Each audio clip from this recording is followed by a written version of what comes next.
Hello and welcome back to my channel. Let's learn English with Priya Goyal. Today the chapter we are going to read is The Last Leaf written by O. Henry. O. Henry's The Last Leaf tells the story of Chauncey, a young artist who catches pneumonia in the late autumn and comes very close to dying of it. Her roommate, Sue, does everything she can to nurse Chauncey back to health, but Chauncey becomes convinced that she is destined to die when the last leaf falls from the tree outside the window. So let's see what happened to Chauncey and could Sue save her life or not. Old Behram was a painter who lived on the professional ground floor beneath them. He was past 60 and had a beard curling down from the head. Behram was a failure in art. 40 years he had wielded the brush without getting near enough to touch the hem of his mistress' robe. He had been always about to paint a masterpiece but had never yet begun it. For several years he had painted nothing except now and then a daub in the line of commerce or advertising. He earned a little by serving as a model to those young artists in the colony who could not pay the price of a professional. अब चूँकि जो स्यू थी उसको बोल के गई थी Johnsy को कि मैं ओल्ड बैराम के पास जा रही हूँ जो कि मुझे अपना एक मॉडल चाहिए अपनी पेंटिंग कंप्लीट करने के लिए. तो यहाँ पे आपको बैराम के बारे में बता रहे हैं कि वो भी एक पेंटर था जो कि प्रोफेशनल जो ग्राउंड फ्लोर पे रहता था. उन्हीं के जिस फ्लोर पे वो दोनों रहती थी स्यू और जॉन्सी. और वो करीब 60 साल से अबव था. उसकी जो कैसी उसकी जो लुक्स थी कि वो उसकी बियर्ड थी बड़ी बड़ी कर्लिंग डाउन उसके सर ऊपर सर से लेकर नीचे तक उसकी आ रही थी. लेकिन जो आर्टिस्ट था वो एज अ आर्टिस्ट बहुत अच्छा पेंटर नहीं था. और वो कुछ सालों से क्या कर रहा था वो केवल एडवर्टाइजिंग कंपनी के लिए जो ऐड वगैरह होते हैं उसमें करने के लिए वो करता था और थोड़ा बहुत उसको पैसा वो कमा लेता था. कि जैसे स्यू थी यंग आर्टिस्ट थी अभी नई नई उभरती कलाकार थी तो उनके लिए मॉडलिंग करके जो कलाकार जो थे कि बहुत ज़्यादा पैसा नहीं खर्च कर सकते थे कि बहुत प्रोफेशनल किसी मॉडल को बुला सके तो वो उन यंग आर्टिस्ट के लिए सर्व करता था एज अ मॉडल.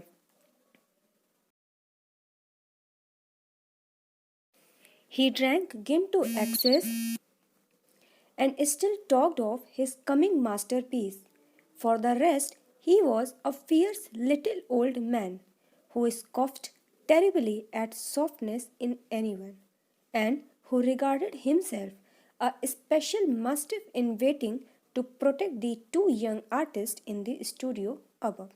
और क्या था जो बहराम था वो बहुत ही ज़्यादा अल्कोहलिक ड्रिंक करता था और फिर भी अपने जो अपकमिंग एक मास्टरपीस चूँकि पेंटर था तो उसके मन में एक इच्छा थी कि वो एक मास्टरपीस बनाए जो उसकी सबसे उत्कृष्ट वर्क हो. तो इसके अलावा जब सू जाती है Sue found Behrman smelling strongly in his dimly lighted den below. तो जब जाती है तो बहराम जो होता है वो कुछ स्मेल कर रहा होता है अपने धीमे से बहुत ही मध्यम रोशनी में कुछ नीचे. In one corner was a blank canvas on an easel that had been waiting there for 25 years to receive the first line of the masterpiece. और वहीं पे उसी के रूम में एक कॉर्नर पे एक ब्लैंक एकदम खाली सा कैनवस होता है जो कि पिछले 25 सालों से एक सिंगल लाइन भी उस पर उसने ड्रॉ नहीं की थी. वो मास्टरपीस के लिए उसने रखा हुआ था अपना बनाने के लिए कैनवस को. She told him of Chauncey's fancy and how she feared she would, indeed light and fragile as a leaf herself, float away. और फिर जाके वो बताती है उसको स्यू बताती है जाके बहराम को कि जॉन्सी के बारे में कि जॉन्सी क्या स्टूपिड सी जो चीज़ है वो सोच रही है कैसे वो अपने आप को ओल्ड आईवी वाइन की तरह उसकी लीव की तरह वो अपने आप को कंपेयर कर रही है और उसी की तरह अपने आप को फ्रेजाइल एकदम नाजुक सा समझ रही है. और उसी की तरह जैसे कि उसको लग रहा है कि जैसे पत्ती जब लास्ट लीफ जो होगी उसकी जब वो पेड़ से गिर जाएगी तो उसके साथ साथ वो भी मर जाएगी. Float away when her slight hold upon the word grew weaker. तो उसको भी ऐसा लग रहा है जॉन्सी को भी कि जैसे जैसे वो पत्तियां जो वीक होके गिरती जा रही हैं उसी तरह जैसे उसकी भी लाइफ जो है धीरे धीरे कम होती जा रही है वो भी मर जाएगी. Old Behrman with his red eyes plainly steaming shouted his contempt and derision for such idiotic imaginings.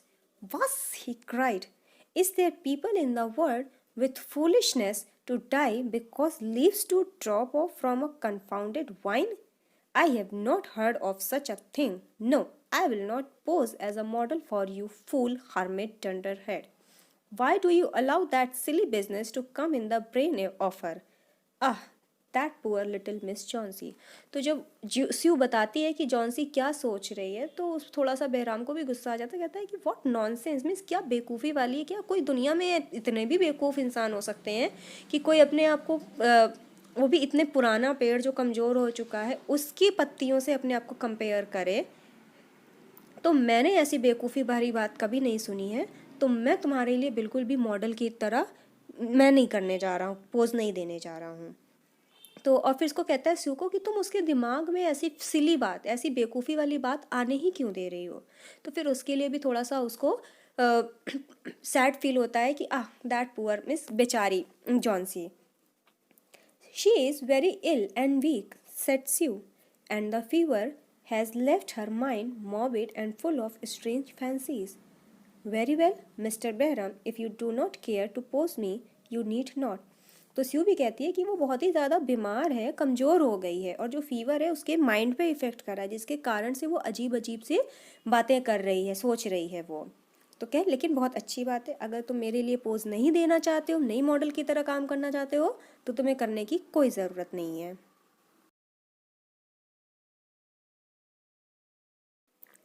But I think you are a horrid old frivolous pet. You are just like a woman, yelled Behram. Who said I will not pose? Go on, I come with you. For half an hour, I have been trying to say, Toad, I am ready to pose.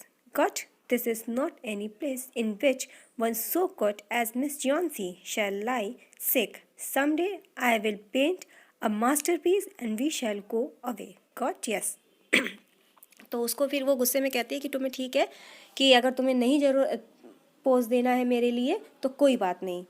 तो फिर उस पर वो भी चिल्ला पड़ता है, बहराम भी अपनी लैंग्वेज में चिल्ला पड़ता है कि तुम बिल्कुल एक जैसे औरतें होती हैं उसी तरह तुम्हारी हरकतें, तुमसे किसने कहा कि मैं पोज नहीं करूँगा, चलो मैं तुम्हें आता हूँ, मैं आधे घंटे में। मैं तुमसे ये कहने की कोशिश कर रहा हूँ कि मैं अभी पोज देने के लिए रेडी नहीं हूँ, मैं तैयार नहीं हूँ। तो समझिए ये ऐसा कोई प्लेस नहीं है कि तुम्हारे this is not any place in which one so good as Miss Johnsy shall lie sick. इतनी अच्छी वो जगह नहीं है कि कोई मिस जॉन्सी जैसा इतना अच्छा इंसान कोई बीमार पड़ जाए। एक दिन मैं अपनी मास्टरपीस जरूर पेंट करूँगा और हम लोग फिर जाएंगे, ठीक है। Johnsy was sleeping when they went upstairs. She pulled the sheet down to the windowsill and motioned Behram into the other room. In there, they peered out the window fearfully at the ivy vine. Then they looked at each other for a moment without speaking. A persistent cold rain was falling, mingled with snow. Behrman, in his old blue shirt, took his seat as the hermit miner on an upturned kettle for a rock. क्या हुआ जब वो दोनों गए, ऊपर गए सीढ़ियों से चढ़ के वो जब बहराम जो था वो एज अ मॉडल तैयार हो गया था, तो दोनों जब ऊपर चढ़ के गए तो उन्होंने देखा कि जॉन्सी थी वो सो गई थी। तो स्यू ने क्या किया, जो विंडो का पर्दा गिरा दिया, तो फिर और उसको बहराम को दूसरे रूम में ले गए। तो वहाँ पे दोनों ने क्या किया, विंडो के बाहर एक साथ झांक के देखा उस आइवी वाइन की तरफ। तो दोनों ने फिर क्या किया, एक दूसरे को एक क्षण के लिए बिना कुछ बोले एक दूसरे को ही वो देखते रह गए। क्यों? क्योंकि बाहर जो थी बहुत ही ठंडी ठंडी हवा चल रही थी, बारिश हो रही थी और वो स्नो से मिली हुई थी, मीन्स स्नो भी हो रही थी। तो बहराम अपनी पुरानी सी ब्लू कलर की शर्ट पहन के बैठ गया, अपनी सीट ले लिया हर्मिट माइनर की तरह पोज लेके। फिर when Sue awoke from an hour's sleep the next morning, she found Johnsy with dull, wide-open eyes staring at the drawn green shade. तो जब स्यू की नींद खुली नेक्स्ट मॉर्निंग, जब अगली सुबह जब स्यू अपनी नींद से उठी तो उसने देखा कि जॉन्सी जो है बहुत ही ज़्यादा डल सी, एकदम मीन्स जिसमें कोई ब्राइटनेस नहीं होती कि चमकदार नहीं, एकदम और एकदम खुली सी आंखें से वो स्टेयर कर रही थी, घूर रही थी, जो वहाँ पे जो ग्रीन शेड था। Pull it up, I want to see, she ordered in a whisper. तो उसने धीरे से ऑर्डर के टोन में कहा कि प्लीज़ उस पर्दे को हटा दो, मैं बाहर देखना चाहती हूँ। वियरली स्यू ओबेड, तो स्यू ने भी उसको ओबे किया, मीन्स उस पर्दे को हटा दिया। But law, after the beating rain and fierce gust of wind that had endured through the livelong night, there yet stood out against the brick wall one ivy leaf. It was the last on the vine, till dark green near its stem, but with its serrated edges tinted with the yellow of dissolution and decay. It hung bravely from a branch some 20 feet above the ground. लेकिन वो क्या देखती है, वो खुद भी एकदम shocked हो जाती है कि इतनी भयंकर बारिश के बाद भी, और जो गस्ट ऑफ विंड्स थे, जो हवा के जो झोंके चल रहे थे, उसके बाद पूरी रात भर चले, उसके बावजूद भी उस ब्रिक वॉल पे जो एक लास्ट की जो लीफ बची हुई थी वो अभी भी वहाँ पे थी, और अपने स्टेम के पास जहाँ से वो जुड़ी हुई थी वो ग्रीन थी, लेकिन जो उसके जो एजेस थे, जो किनारा था उसका, वो थोड़ा सा येलो हो रहा था। लेकिन फिर भी वो इतनी ब्रेवली, वो करीब 20 फीट अबव हाइट पे वो एक अकेली पत्ती जो थी वो टिकी हुई थी। It is the last one, said Chauncey. I thought it would surely fall during the night. I heard the wind. It will fall today, and I shall die at the same time. तो Johnsy ने कहा कि ये जो है वो last leaf है, मुझे लगा था कि ये रात में गिर जाएगी, मैंने हवा की आवाज़ सुनी थी, लेकिन कोई बात नहीं, ये आज गिर जाएगी और उसके साथ साथ मैं भी मर जाऊंगी। Dear, dear, said Sue, leaning her worn face down to the pillow. Think of me. If you won't think of yourself, what would I do? तो उसको थोड़ा सा कंसोल करती है कि प्लीज़ ऐसा मत बोलो कि मेरे बारे में सोचो, अगर तुम अपने बारे में नहीं सोचोगी तो मेरा क्या होगा, मैं क्या करूँगी। But Johnsy did not answer. The most lonesome thing in the world is a soul when it is making ready to go on its mysterious far journey.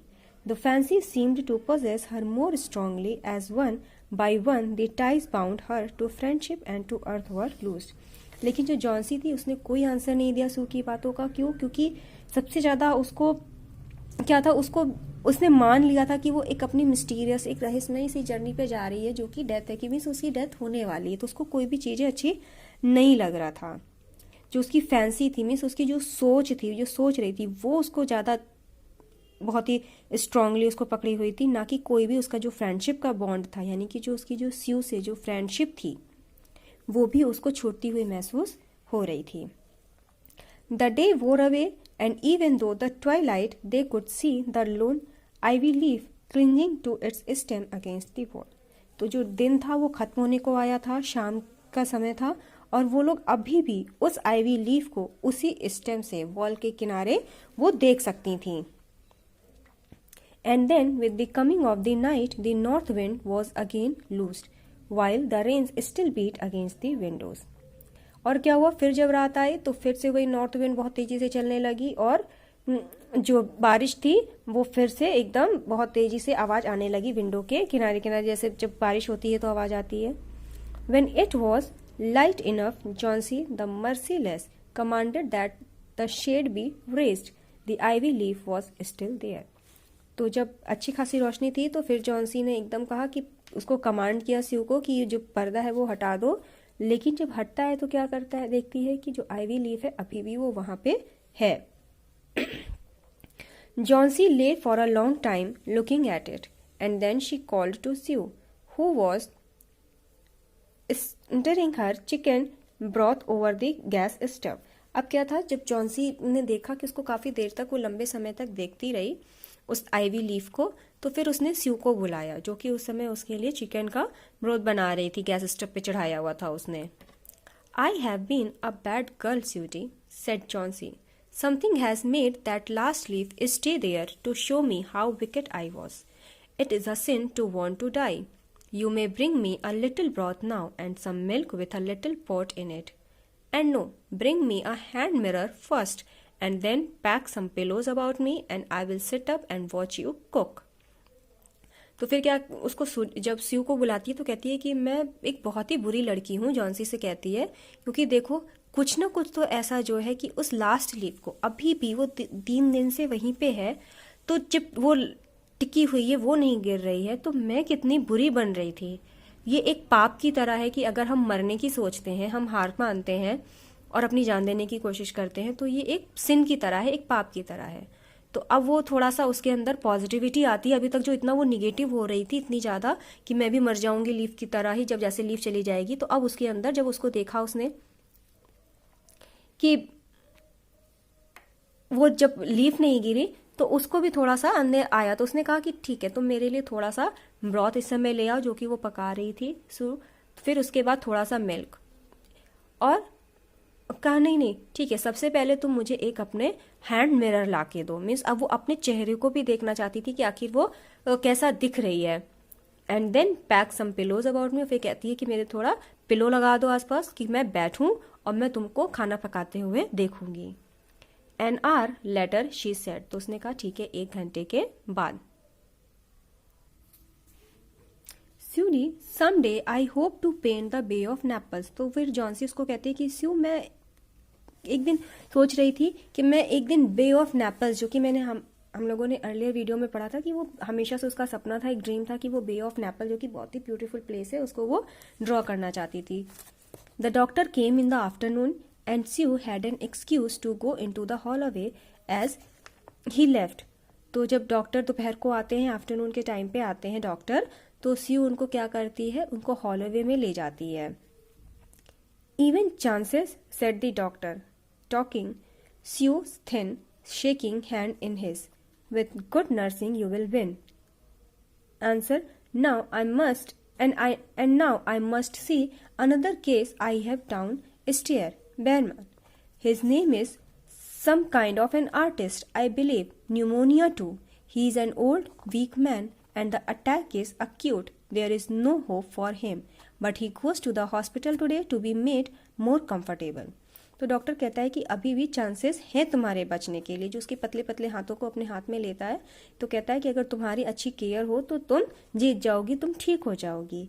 और देखो, अब मुझे एक अनदर केस है नीचे, जो कि बेरमान है, जो कि एक आर्टिस्ट है, तो उसको भी न्यूमोनिया हो गया है, मुझे ऐसा लगता है। वो बहुत ही ओल्ड है, वीक है, और उसको जो अटैक हुआ है बहुत ही सॉलिड, मतलब बड़ा अटैक हुआ है न्यूमोनिया का। लेकिन फिर भी उसके लिए कोई होप नहीं है। लेकिन फिर भी वो आज हॉस्पिटल गया था ताकि उसको थोड़ा सा रिलैक्स हो सके, कंफर्टेबल वो फील कर सके। The next day the doctor said to Sue, she is out of danger, you have won nutrition and care, now that's all. तो डॉक्टर दूसरे दिन क्या कहता है, स्यू को बताता है कि जो जॉन्सी है वो एकदम खतरे से बाहर है, तुम जीत गई। तो अब बस उसको केवल न्यूट्रिशियस फूड की जरूरत है और केयर की जरूरत है, और कुछ उसको जरूरत नहीं है। And the afternoon Sue came to the bed where Chauncey lay, contentedly knitting a very blue and very useless woolen shoulder scarf, and put one arm around her, pillows and all. तो फिर जब afternoon पे स्यू आती है वहाँ पे जहाँ पे जॉन्सी लेटी रहती है बेड के पास, तो उसको देखती है कि बहुत ही कंटेंटेडली, बहुत ही सेटिस्फैक्टली वो निटिंग कर रही है, बिनाई कर रही है, ब्लू कलर का एकदम ऐसे यूजलेस वो स्कार्फ बना रही है, और उसने अपने पिलो की तरफ एक अपना हाथ लगा के किया। मीन्स बहुत कंफर्टेबली वो फील कर रही थी अब Johnsy. I have something to tell you white mouse, she said. तो उसको चिढ़ाते हुए बोलती है कि मुझे तुमको बताने के लिए एक न्यूज़ है। Mister Behrman died of pneumonia today in hospital. कि जो मिस्टर बेयरमैन था, यानी कि जो model as a model serve करता था लोगों को, वो न्यूमोनिया से मर गया है आज हॉस्पिटल में। He was ill only 2 days। वो केवल 2 दिनों के लिए बीमार था। The janitor found him on the morning on first day in his room downstairs, helpless with pain. His shoes and clothing were wet through an icy cold. They couldn't imagine where he had been on such a dreary night. And then they found a lantern still lighted and a letter that had been dragged from its place, and some scattered brushes and a palette with green and yellow color mixed on it. And look out of the window, tear at the last ivy leaf on the wall. Didn't you wonder why it never fluttered or moved when the window blew? Ah, darling, Behrman's masterpiece. He painted it there the night that the last leaf fell. अब क्या कह रही है, जब स्यू ने बताया Johnsy को कि ओल्ड बेहरमान जो था उसकी डेथ हो चुकी है, और उसके बारे में बताते हैं कि उसको कहाँ पाया गया। वो हॉस्पिटल से जब आया तो फिर उसके बाद अपनी जो सीढ़ियाँ चढ़ रहा था वो डाउन स्टेयर्स, नीचे की सीढ़ियों पे वो था, एकदम दर्द में कराह रहा था। उसके जो शूज़ थे, उसके जो कपड़े थे, वो सब पूरे एकदम वेट थे, वो एकदम गीला था, भीगा हुआ था और एकदम बर्फ की तरह ठंडे हो रहे थे। उन लोगों को ये सोच ही नहीं पा रहे थे वो लोग कि इतनी डरावनी रात में वो बाहर करने क्या गया था। उनको एक लैंटर्न मिली, एक लालटेन मिली जो कि अभी भी जल रही थी, और एक सीढ़ी जो उसकी जगह से घसीटी गई थी। कुछ बिखरे हुए ब्रश पड़े थे और एक प्लेट थी जिसपे ग्रीन और येलो कलर उसमें मिक्स थे। तो फिर उसको जॉन्सी को कहती है कि विंडो के बाहर देखो, उस लीफ की तरफ देखो, वॉल की तरफ देखो, जो लास्ट लीफ वहां पे दिखाई दे रही है। तुमको आश्चर्य नहीं हुआ कि इतनी हवा चलने के बाद भी उसने वो ना लीफ फ्लटर्ड हुई, ना फड़फड़ाई, और ना ही वो मूव की, ना हिली डुली। तो उसको फिर एट लास्ट बताती है कि देखो डियर जॉन्सी, जो बेहरमान की वो मास्टरपीस है जिसने उसको कल रात को पेंट किया।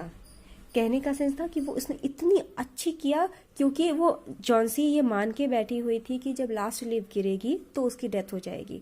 तो उसने वो लास्ट लीफ गिर चुकी थी उसी रात को जब आया था वो एज अ मॉडल सर्व करने। तभी जो स्यू ने और बेहरमान ने एक दूसरे को बहुत ही शॉक होके एक दूसरे को देखा था, क्योंकि वहां पे लास्ट लीफ नहीं थी। लेकिन उसी रात को जब वो मॉडल की तरह सर्व करके गया तो वो रात भर भीग के उसके लिए वहां पे उसने एक वॉल पे एक पेंट किया लीफ को, जिससे कि वो देख के, क्योंकि वो पेंटिंग थी जिसकी वजह से वो असली पत्ती होती, लीफ होती तो वो गिर जाती। लीफ थी, पेंटिंग थी, तो जिसके कारण से वो इतनी बारिश होने के बाद भी, इतनी हवा चलने के बाद भी नहीं गिरी, और उसका पॉजिटिव इफेक्ट ये पड़ा कि जॉन्सी उसकी तरह फिर से वो ठीक होने लगी। बट इन रिटर्न क्या हुआ, वो उसको बचाने के चक्कर में उसकी डेथ हो गई बेहरमान की।